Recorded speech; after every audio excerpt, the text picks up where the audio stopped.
안녕하세요. 신혜가 책방입니다. 저는 책방지기 한 걸음씩입니다.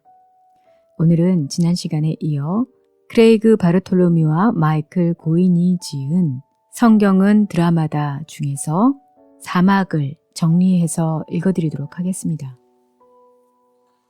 사막, 왕의 오심, 구속의 성취.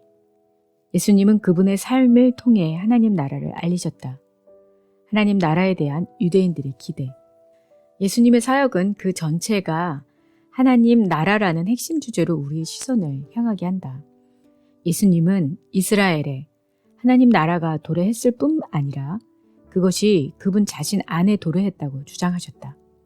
나사렛 예수는 단 한 가지 목적, 즉 하나님 나라의 복음을 알리는 목적을 성취하도록 성부로부터 보내심을 받았고, 예수님은 하나님 나라를 정의하고 설명하는 일을 계속하신다. 열심당, 사두개파, 바리새파, 에세나파와 다른 방식으로 오셨다. 그들 모두 이방인들에 대한 강한 혐오감, 언약 밖의 이들에 대한 미움, 경계심이 있었다.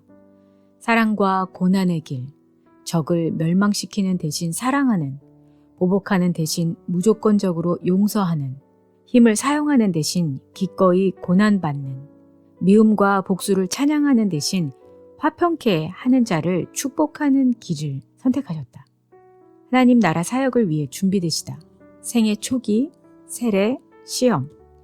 예수님 이야기의 시작에서는 마가는 세례 요한의 사역을, 마태는 아브라함에서 기원을 갖고 얘기를 시작하고, 누가는 모든 인류, 아담에게까지 나아가며 요한은 창조 전으로 데려간다. 예수님의 탄생은 인간 역사에 하나님이 성육신 하신 것이다. 예수님의 공적 사역은 세례 요한과 함께 시작되었다. 세례 장소는 약속의 땅으로 이스라엘에게는 새로운 시작을 알리는 신호였다. 요단강에서 세례를 받으며 성부 하나님이 직접 예수님의 소명을 확인해 주셨다. 시험을 받으셨는데 이것은 영적 전투의 이야기이다. 개인의 이야기가 아니라 하나님의 나라가 어떻게 오는지에 대해 1세기 이스라엘에 있었던 다양한 관점을 이해해야 한다.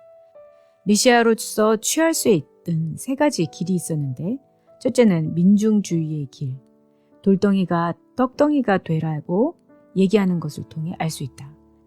두 번째는 기적을 행하는 자의 길, 성전 꼭대기에서 뛰어내림으로써 보여줄 수 있었다. 세 번째는 폭력 혁명의 길, 열심당원들을 모아 폭력과 탄압 이용을 하는 정치적인 메시아로서 선택할 수 있는 방법이 있었다. 하나님의 메시아는 대중의 기대를 따라 자신의 사명을 왜곡하는 일을 거부하셨고 힘든 길을 선택하셨다. 예수님의 길은 십자가의 길이었다. 성령의 능력 주심과 인도하심에 따라 메시아로서의 소명의식을 굳게 하심으로 아버지가 맡기신 선교를 시작할 준비를 갖추셨다. 갈릴리에서 하나님 나라 선교를 출범시키시다. 하나님 나라의 도래를 선언하시다. 세례 요한은 회개를 강조했고, 예수님은 하나님 나라가 가까이 왔다는 복음을 전하셨다. 하나님은 창조 세계 전체와 모든 인류가 다시 하나님의 은혜로운 다스림 아래서 살도록 그들을 회복시키기 위해 이제 예수님을 통하여 성령님에 의해 사랑과 능력으로 행하고 계셨다. 나를 따르라고 요구하셨다. 제자들이 토라와 랍비들의 길을 배우며 랍비와 같이 살기 위해 자신의 인생 계획을 포기했던 것과 비슷하다.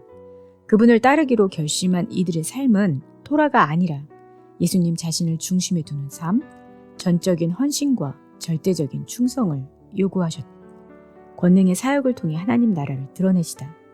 권능으로 행하신 모든 일은 하나님의 자유케 하시는 능력이 예수님을 통해 역사한다는 틀림없는 증거이다. 악과 고난, 죽음의 권세에서 해방되고 창조세계는 원래의 아름다움과 조화를 회복할 것이라는 새롭게 된 우주를 살짝 엿보는 창문과 같은 것이었다. 예수님의 권능의 원천은 성령과 기도다. 예수님의 이른 아침 기도, 한적한 곳의 기도, 밤새워 기도하심을 통해 그의 사역의 핵심과 그분의 권능의 비결을 알게 된다. 아버지 하나님과 나누는 친밀한 관계. 예수님을 통해 성령이 기도에 응답하며 일하심으로 하나님 나라가 임하였다. 예수님은 성령의 권능으로 그분의 선교 사명을 수행하셨다. 반대가 일어나다. 그들과 대면하실 때 유대 문화와 종교 수호자들의 시각이 아닌 하나님 나라에 대해 근본적으로 새롭고 다른 시각을 선포하고 구현하며 당시 상황에 도전하셨다. 바리새인들이 소화할 수 없는 방식으로 하나님 나라의 도래를 설명하셨다. 바리새인들은 무력으로 갑자기 이교도 로마의 지배로부터 구원받게 되는 하나님 나라를 기대했었다. 음식법, 금식, 11조, 안식일 준수, 용인 가능한 이들과 식사하는 경계를 세우고 분리를 통해 자신들을 순결하게 지키려고 했었다. 예수님이 거부하신 것은 문화적 상징이 아니라 분리, 미움, 복수에 대한 열망으로 표현된 관습이었다. 이웃을 사랑하고 모든 민족에게 하나님의 축복의 통로가 되고 세상의 빛이 되라는 이스라엘 자손을 향한 하나님의 부르심 안에는 그런 자리가 없었다. 공동체를 모으시다. 디아스포라 유대인을 팔레스타인으로 모은다는 것이 아니라 그 백성은 그 땅이 아니라 예수님 자신에게로 모일 것이다. 그들은 예수님과 함께 성령을 통해서 하나님 나라의 삶에 참여할 것이다. 복음서 대부분의 내용은 예수님이 제자들에게 하나님 나라의 시민으로 사는 법에 대해 가르치신 것이다. 죄인들과 버려진 자들을 환영하시다. 죄인들, 세리들, 창녀들, 가난하고 병든 자들. 그분의 가르침은 유대의 사회 주변부에 있는 사람들이 하나님 나라에서는 환영받는다는 사실을 분명히 하셨다. 도래하는 하나님 나라의 표시로서 또 하나님이 가져오시는 규율을 선포하시고 재정의하는 핵심 전략으로서 급진적으로 포용적인 식탁 교제를 행하시고 그들을 치유해 주셨다. 비유로 하나님 나라에 대해 설명하시다. 비유들에 나타난 하나님 나라의 비밀은 유대인들의 기대와 달랐다. 하나님의 나라는 한꺼번에 오지 않는다. 그분이 묘사한 하나님의 나라는 현재이기도 미래이기도 하다. 이미 여기에서 시작되었지만 아직 이곳에 온전히 임하지 않았다. 악의 권세는 예수님 안에서 세상으로 들어온 새로운 치유의 권세와 나란히 있을 것이다. 현재에는 하나님 나라가 저항할 수 없는 권능으로 오지 않는다. 적들을 쓸어버리기를 기대했지만 정복자가 아닌 비천한 농부로 오셨다.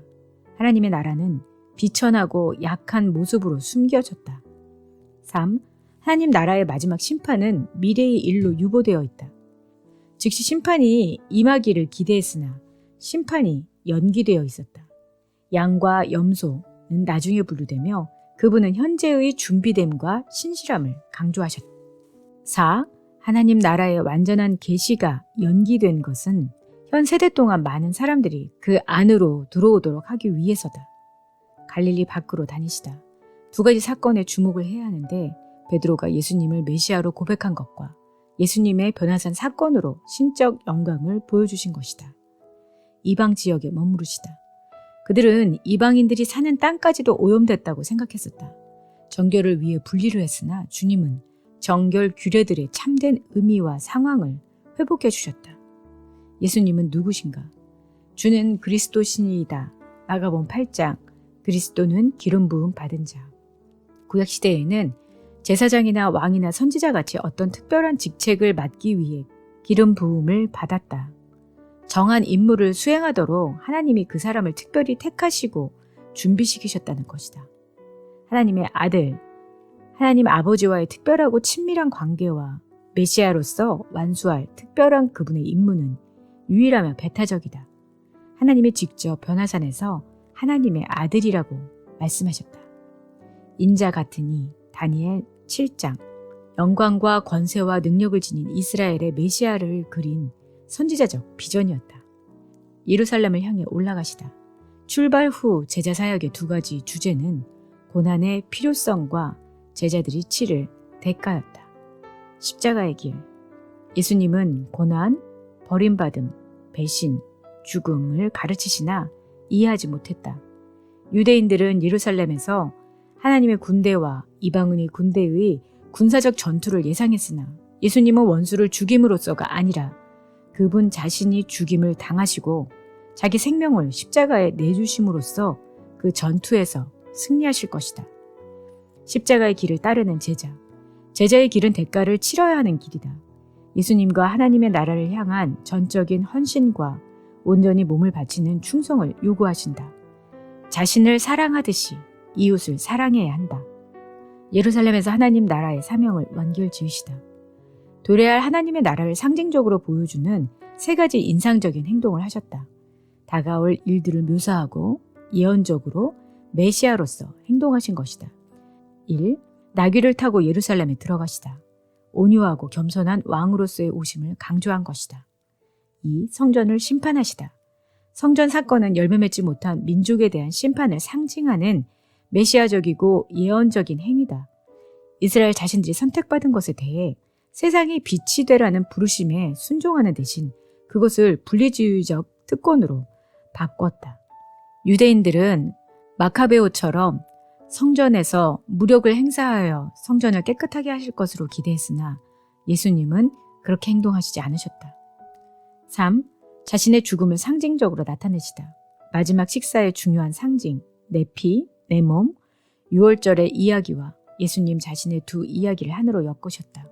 떡은 내 몸이니라. 생명, 유월절 떡, 잔, 나의 피, 곧 언약의 피니라. 십자가에서 흘릴 자신의 피와 동일시하셨고 하나님의 나라는 바로 그분의 죽음을 통해서 올 것이라는 것을 알리셨다. 잡히시고 재판받으시다. 자신의 죽음으로 하나님 나라의 승리를 보증하시다. 성경은 하나님이 창조 세계를 회복하시기 위해 인간 역사 속에서 행하신 위대한 행위에 대해 이야기한다. 십자가에서 인간의 죄와 반역에 대해 치명상을 입으시고 자신의 세상을 구원해 내신다. 하지만 십자가의 죽음은 수치와 고통의 상징으로 특히 1세기 로마 문화라는 배경에서 보지 못할 때에는 하나님의 승리처럼 보이지 않는다. 유대인들에게 십자가에 달린 메시아는 어불성설이며 그들에게는 꺼리는 것이었다. 신약 성경에서의 십자가형을 보자. 십자가의 도가 멸망하는 자들에게는 미련한 것이다. 구원을 받은 우리에게는 하나님의 능력이다. 초대교회는 부활의 렌즈를 통해 십자가를 바라보았다. 초대교회는 십자가가 모든 인간 역사 가운데서 하나님이 하신 가장 핵심적인 행위라고 담대하면서도 터무니없는 주장을 한다. 십자가에는 하나님의 지혜와 능력, 영광, 승리, 목적이 가득하다. 신자들은 개인 구원을 위해서 십자가 의미 축소를 하기도 한다. 하나님의 목적은 개인의 구원을 넘어선다. 하나님은 예수님의 죽음을 통해 창조 세계 전체의 구원을 이루신다. 온 세상을 위한 죽음이셨던 것이다.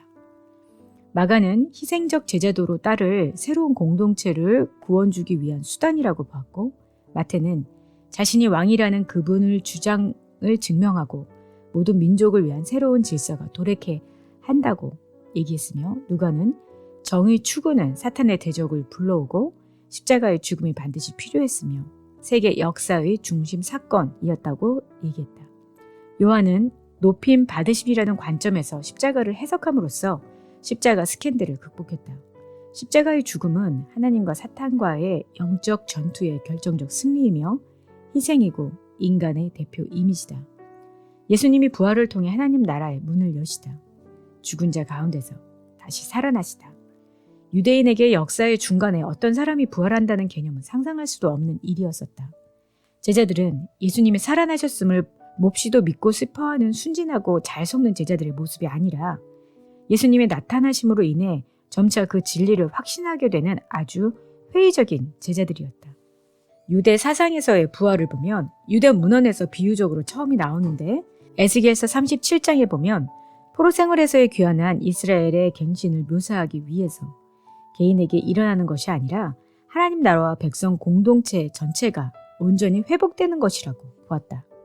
예수님의 부활은 다가올 시대의 시작이었다.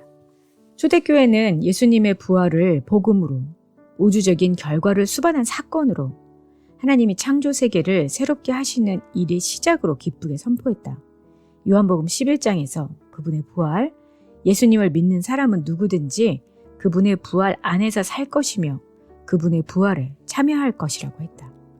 예수님이 대표로 부활하신 것과 우리들의 부활 사이의 상관관계를 묘사한 것이 신약 성경인데 죽은 자들 가운데서 먼저 나신 분이며 그리스도는 첫 열매로서 온전한 추수가 이어지리라는 보증이 되고 구원의 창시자로서 길을 안내하고 지나온 흔적을 남기기 위해 새로운 영토로 앞서가는 이라고 묘사하고 있다. 제자들에게 사명을 위임하시다. 마태복음 28장. 모든 4번 반복이 되는데 모든 권세, 모든 민족, 모든 것의 순종, 모든 날. 그러므로 실제로 이 우주적인 권세가 내게 주어졌으므로 제자를 삼으라고 말씀하셨다. 부활하신 일요일 저녁에 제자들에게 자신이 하던 일을 계속하라고 하신다. 새롭게 모인 공동체는 예수님이 자신의 사명을 수행하신 것과 똑같은 방식으로 자신의 사명을 수행해야 한다. 구체적으로 그것은 죄 사함을 포함한 복음을 전하는 것이다. 제자들이 예수님의 사명을 완수하기 위해서는 예수님의 부활 생명, 즉 성령을 받아야만 한다. 증인이 되라고 명령하셨는데 새 공동체에 기대하는 바는 먼저 예수 그리스도의 죽음과 부활을, 그 다음 그분이 모든 백성을 위해 주시는 회개와 죄 사함을 증언하는 것이다. 아직 끝나지 않은 이야기.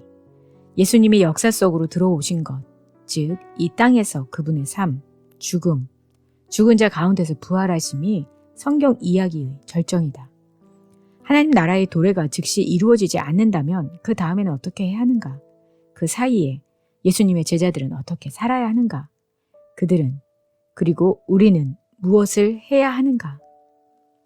오늘은 4막을 정리해서 읽어드렸습니다. 다음 시간에는 5막을 정리해서 읽어드리도록 하겠습니다. 그럼 다음 시간에 뵐게요. 안녕히 계세요.